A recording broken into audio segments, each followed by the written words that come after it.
How do you change account information on TurboTax?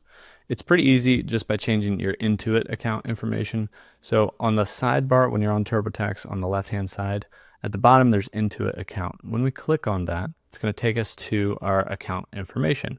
And so you have everything from sign-in and security to profile, data and privacy, etc., payment methods, everything's right in here. So we could click on sign-in and security.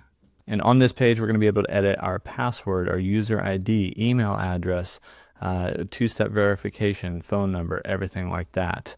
On your profile, if we go back and we click profile, you're going to be able to edit things like your name, date of birth, occupation, and your address. And also, like we showed before, payment methods is on here. So we could go to payment methods, add payment methods, edit payment methods, delete payment methods, anything like that would be in here too. And so that's pretty quick and easy way to be able to change your TurboTax account information.